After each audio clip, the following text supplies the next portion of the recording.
Oh my goodness. Good evening. Happy Monday. Happy MLK Day. Happy New Year. Welcome back to Season 3 with TCB and BID and TC and Renée Yaworsky. And in a few minutes, we're going to bring on Mr. Tom Tapley. Big shout out to A&F Agriculture. I get a lot of messages and calls from people asking me to endorse things. What I say is, send it over. Let's check it out. Thank you, Sandy D, for sending all the products you sent over, because I need to really believe in them for me to talk about it or have them as a sponsor. I probably will get into it more next week, but let's just say A&F Agriculture saved my life. I love it. I believe in them.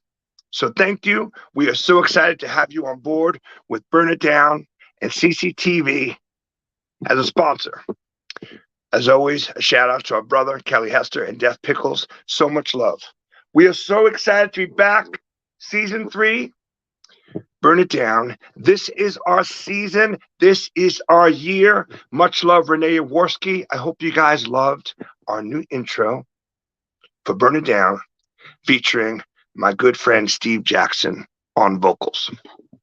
Our first guest, episode 1, season 3, in the place to be, is a dear friend of mine, producer, engineer. I mentioned a list of people he's worked with, wonderful musicians that we've all known, household names over the years, like Bruce Springsteen and Pearl Jam. But he's worked with dear friends of mine as well who've moved on and up and done beautiful things, and he's worked with me.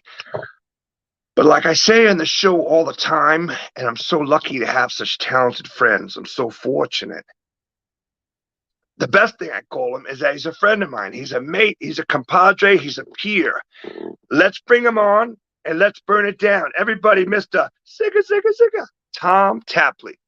Hey! What? Tapley in 3D. Oh, yeah, right. Good luck with that. Happy New Year, my brother. Happy New Year to you. And I was saying, thank you, man. I was saying backstage for a minute, which is so funny. Renée and I talk about it all the time. Again, shout out to Renée Yaworsky, who I think she must be an octopus because she gets so much done with like 8 hands and 10 feet, you know. But I heard there was a Tapley sighting at the Masquerade in Atlanta this weekend, seeing Drifter and Narcissist at Royal Thunder. That show looked like it rocked. Yeah, the show was great, and it's rare that I get out in the wild, but I had a great night. It was awesome to see Atlanta music and just love every second of it, man.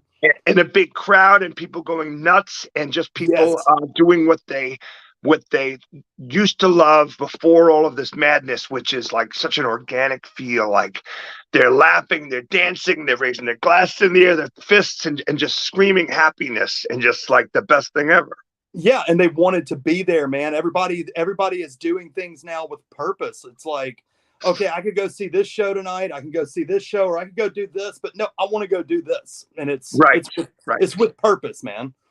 Well, I was in Savannah, Georgia, playing a solo show, under the name TCB, which we've talked about a little bit, and that was at El Rocco Lounge with our dear friend Wes Daniels, who's an old school Atlanta legend, and they certainly pulled out the red carpet for me and us, and Brian Kinchlow and Blood Circuits played as well, and we rocked it and we danced, and again, everyone was out for like the right reasons. And dude, it's because they want to be there. It's not just a drop in the hat. They want to come support their friends, man. It's right. And it's so lovely too, because it's like the fan and music lover, that's huge. But then when you have your fellow musicians, who we're so lucky, we have so many talented friends, they're out there and they're like, oh dude, Tom, what you just did was next level. Like, I was taking notes. I appreciate this. I love this new thing that you're doing. And it's like the best thing, because that's what we really do. Is like, we always talk about that. It's like, we're just going to try to build each other up and make ourselves bigger and better next time and next year and forever. Well, dude, we're doing things with purpose now. Like I think the last few years for me have just been like, whoa, whoa, whoa. Like, this is what you do. Do it with everything you've got and don't take it for granted. Right. I think we're all operating that way, man.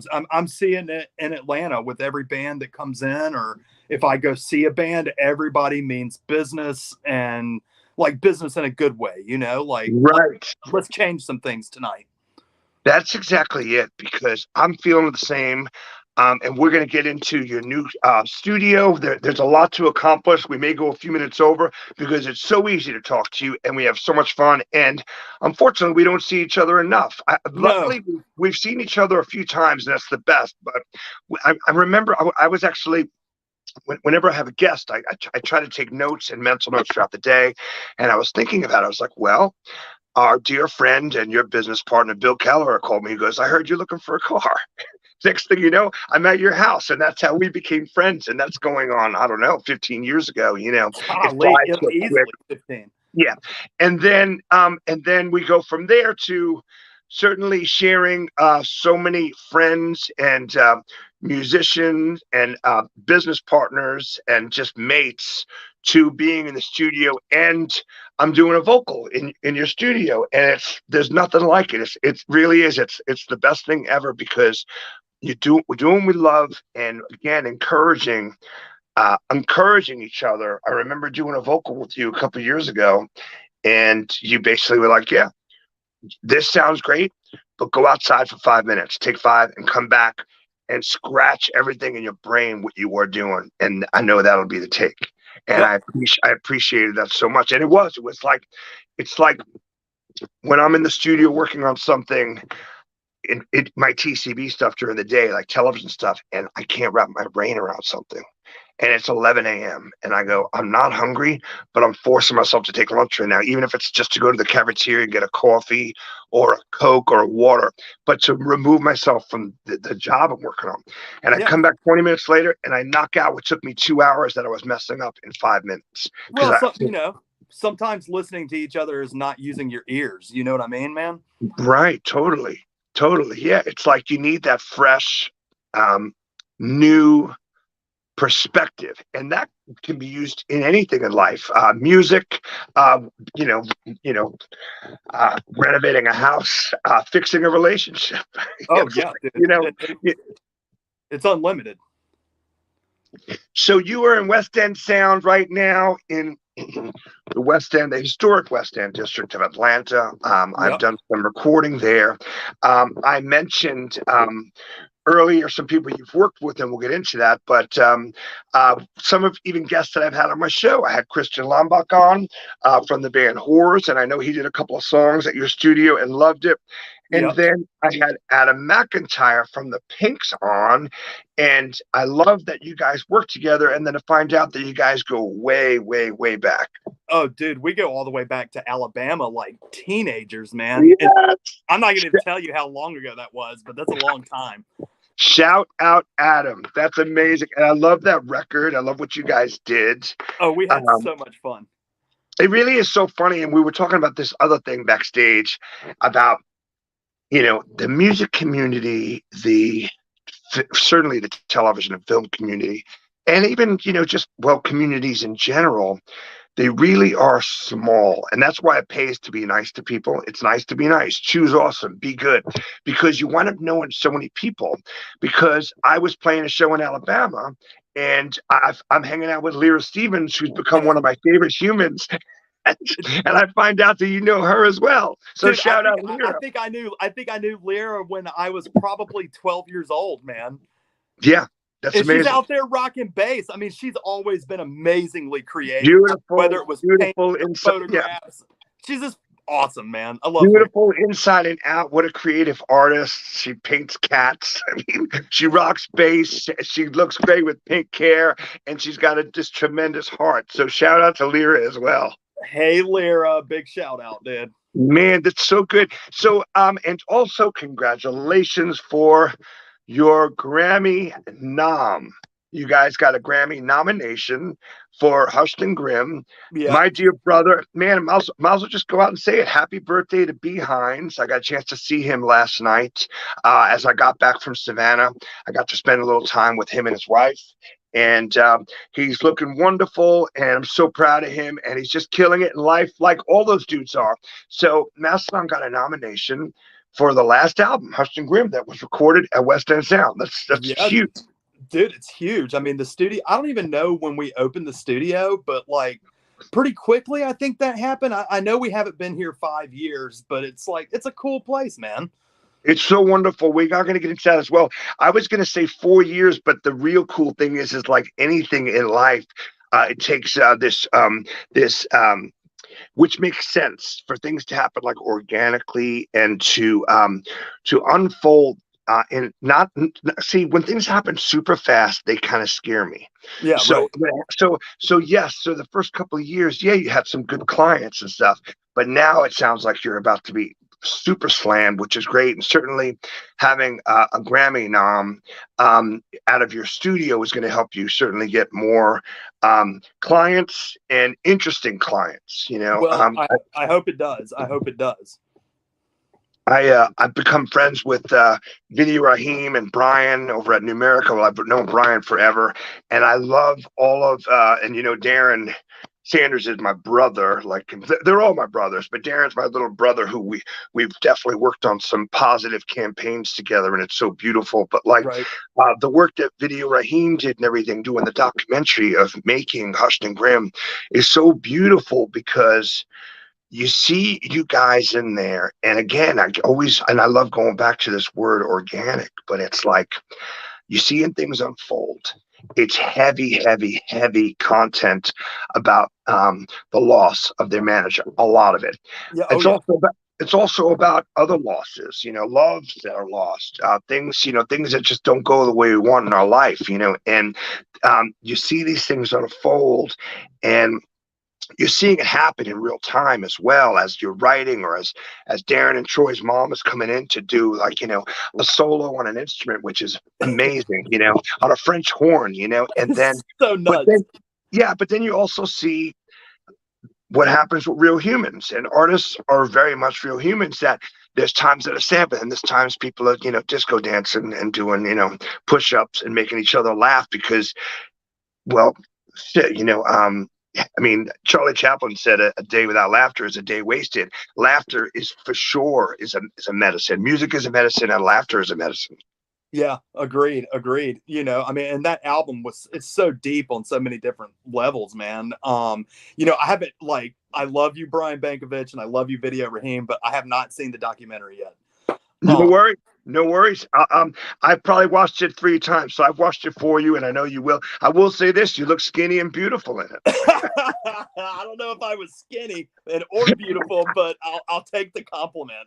my assistant here at TCB Studios, who you've met, is a big fan of yours, and we have these playlists going on, and we hear we love all kinds of music. So one day it could be Harry Styles, and then it's Thin Lizzy, and then it's a lot of Bob Marley and Steel Pulse and reggae, and then disco, and then something like Toes to Toes come on, and then I'll hear her scream from the other room. She goes, "There's Tom Tapley with the special sauce." That's so funny, man. You know what? It has nothing to do with me, man. I'm just dumb enough to show up and keep doing it, man, and loving it. Well, listen, consistency is very important. It's the choo-choo train going up that hill slow, and at the same pace that does it. Again, it goes back to that thing. Things that happen really quick, I always fear. And I'm just a guy who fears that the other shoe is going to fall. Like things are going great for me right now, but I don't brag about it because I'm always scared that other shoe's going to fall. So it's like that consistent train going up the hill I'm very cool with, because it seems like the things that happen real quick go up, they can go down real quick, just as fast. I think of bands like that have one-hit wonders, and I'm like, no, I much rather know that over 10 years, I made this thing that everyone really appreciated it and they got. Yeah, right. Well, and the shortcut is to always have an extra fucking pair of shoes, man. Oh my goodness, yeah, I know. My dad and I always laugh at that line in the second Born Identity when the guy goes, he goes, "You're in deep shit and you don't have the shoes for it." Let me switch and, them. and it's true that's when you must put on these other shoes, you know. Dude, you And gotta carry extra shoes, man. You gotta carry extra shoes because they get dirty real fucking fast, man. yeah, and sometimes it's just like, let me get out of these rock boots and put on some sensible shoes that are comfortable, because it's going to be a long night. As long as they're not Birkenstocks, man.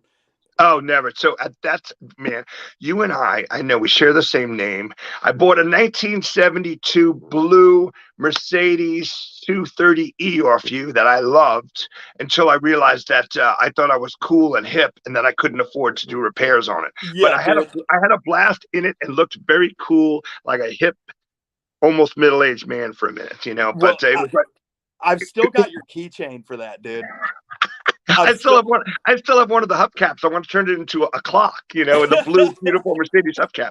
Well, it worked out well. I was going through some changes in my life and moved back to New York City anyway, so I needed to get rid of it. But it was so much fun. But the thing is we have so much in common. Meaning we love the same things and hate the same things, and that's what we love talking about. Is that this consistency? It's striving to live and operate and work like a true artist, and also being just a good human, and then the end, thriving, like doing positive stuff and getting it done and being consistent with it. And I love that, because I know for me, and we bump into each other a few times a year. That's the best thing ever, is when we see each other at a show and we're catching up. It's like, you're like, "Tom, I love this new thing you're doing." And I'm like, "Well, I love to hear what you're doing. Congratulations on this. Congratulations on that." And it's like, it's the best thing. It's the best camaraderie. It's the best community. I tell people all the time, I had 2 marketing classes in college and then got out. I was a horrible student. But music, rock and roll, punk rock, whatever you want to call it, hands down, and still is my fraternity. Yeah, right. Always will be, man. I mean, you know, like that music's never given up on me. I'm not going to give up on it, you know. Oh my goodness. Yeah, and that's the thing. When I was doing the intro and I was kind of sending a little explanation to Renée, our director. Again, shout out to Renée. It's like, well, there's a lot in this basket with Tom, because producer, engineer, studio owner, but also artist and musician. Because I was saying, it's like, it's a pleasure to work with you, but it's really cool to stand back and then watch you work, because a lot of the times you're doing this, and what you're doing is you're looking at the end game when you're working on a song, and you're kind of mixing it as you're going. Yeah. Well, I mean, you know, that's why I refuse to work just like exclusively in a computer. Like, I feel like being able to grab a knob or be able to touch something, I don't know. I feel like it just lets me connect, you know. Right. Yes, and the thing is also behind you, you see this huge window above the board, and you're looking in the room, and all you have to do is press this little button to your right hand, and you're talking to the gentleman in the room, or the women in the room, or just whoever the band is, and you're saying, "Hey, listen, you know, I want to do this, or I think you guys need to do that." And because communication is everything, and we've always said this: if a 4-piece band goes into the studio to work with you, well, for that week or that 2 weeks, you're a 5-piece band. Yeah, right. And I feel that, but like at the same time, you know, it's just everybody's here for a common goal, and the common goal should first be to have fun, and then it should be to make sure we're doing the best we can do, you know. Right. Like, no egos, just get in and like, let's do something really cool, and let's figure out how to get there together. And you know, sometimes I don't have to say anything, and those are great days. And then it's great days when I do have to say something, you know. Like, it's I don't know. It should be an easy process, man. It really should. Right. Yeah, it should be this common goal, you know, like, you know, yes, Michael Jordan was this brilliant player, but if you hear people complain about him, it's like he never passed to anybody, you know. And it's like, man, we don't need any Michael Jordans. We need 5 everyone here who are brilliant at doing alley-oops and passing it to each other and working with each other. Because even though I write a lot of the music that people I play with, or I collaborate with people and stuff, I listen without stiff penalty, or without Marlo Sanchez, or without Ben Thrower, you know, without them adding that bass line, or without Brent Hines doing that wicked solo that he did. It makes the room sound like rain.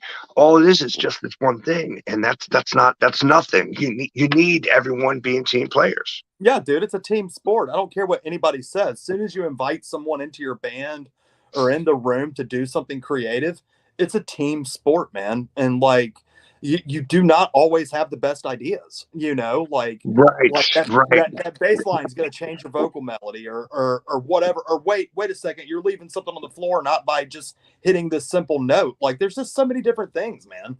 Right. That's a really, really good brilliant observation, because when you think of, so like for me, for instance, yes, I've written a lot of songs by myself, and a couple of them I'm like, man, I'm proud of it, I did it, but I've always been wonderful at collaborations, whether it's Brian Kinchlow, certainly Brent Hines, Mike Sheena, Marlo Sanchez, Ben Thrower, and it's like, yes, it was that yin to the yang that made it happen. Because when I think of people of our age group, and we think of like teams, whether it be Mick Jagger and Keith Richards, Joe Strummer and Mick Jones, John Lennon, Paul McCartney, and it's like they probably all brought the yin to each other's yang, and they also maybe had that other person say, "Yo, that works, and this one is a no-no. This right here does not work." Yeah, right. Maybe don't do that, or maybe do it, Right. but do it better. Right, because a lot of times in this climate, for instance, someone like Kanye West, there's a lot of talent there, but there's also a tremendous amount of ego and drama, and I think he has people around him that probably get paid to just say yes. He's filled with yes men around him. So who cares if he put out 6 albums the past 2 years if 5.5 of them are horrible? Like there's no yes men around him, and we list some Kanye West songs come on, here, and I'm like, man, this 6 years ago, he wasn't a racist, and I dubbed this song. Yeah. Like, I was like, I really like this hook that he came up with, but the thing is like, I never want to be around yes men. I want to be around people that build me up and choose awesome, but we recognize we're in this place as a team. It's a team sport, and it's called art, it's called music, and it's also our way of life. And the thing is, but also my ego is so not that big that I'll be hurt if someone says, "Tom, man, I gotta say, this right here is awesome, but this right here, it's not your best. Let's put that thing on the shelf for a while." Yeah, right. Yeah, well, and sometimes you table it and you listen to people around you, but you also have to listen to your gut. You got to be like, no, I believe in this a little bit more than you, and Right. it's my room today. We're going to flush this out, and it may take 6 hours. That's a great turn to Vince an example as well, because another thing we talk about, Mike Sheena and I talk about it all the time. It's like the songs that you are wrestling with actually do kind of because the best ones actually do write themselves. So I may have a gut feeling that I was on my motorcycle or driving fast on the highway, listening to a replacement song, and then as I was changing the channel, I heard something in my brain and I came up with this melody. I'm screaming it out the window in the car doing 70 miles an hour. Or you're in the shower and you got great acoustics and you come up with this melody and you go, no, this is it. And the best ones, they write themselves. You go, okay, guys, no, please just trust me on this. Let's go with this. Yeah, let's just ride this out. Bring what you can to the table, and let's hear what this does. I love it. I love it. Love it. So West End Sound seems like it's just next level now. Like I said, we talked about opening almost 5 years ago, but in the past year, well, you went to see Royal Thunder the other night, who I'm good friends with that whole band, and they have a record coming out. Yeah, and we did that one here. I don't even know when it's going to come out, man. But like we're on the back end of like I think there'll be 3 or 4 great Atlanta records coming out around the same time this year. Wonderful. That we got to do here, and of course I love Atlanta. I've had plenty of opportunity to move to Los Angeles and Nashville, but Atlanta speaks to me, and I think it's our artist community that's so special, man. I love it, and I love you here, and I love that I'm here more, which means I'll see you more. And I'm with you. And Royal Thunder is such a special band. I've been fans of them for a long time. If I wasn't on the road, I would have been at that show on Saturday. And powerful powerful trio back to their roots again, and Yeah, dude. powerful vocals from Mel. I mean, everyone needs to keep an eye on that. What we'll do is Renee and I'm going to push basically all the links to West End Sound. We'll probably even push that video Raheem and Brian did on all of our channels. And basically, I don't know, maybe get some people checking out West End Sound. Yeah, bring them by, dude. Like, cause I'm terrible businessman, dude. Like, I just want to be in the studio creating. Like, I think I have a website. I don't You know. do, you do. Okay. You definitely do. And this is the funny thing too, because we're very close, you know, and I was in town a few weeks ago, and I dropped by, you know. But you know, it's very professional. You're in there, and you're with a client that you signed an NDA, and they didn't want anyone knowing right now what they were doing. And I'm like ready to knock on your door and surprise you, and be like, "Hey, let's have a quick beer. I'm here for 5 minutes." I was meeting like Brent and Kelly Hester at Death Pickles, you know, and you're like, Right. "Tom."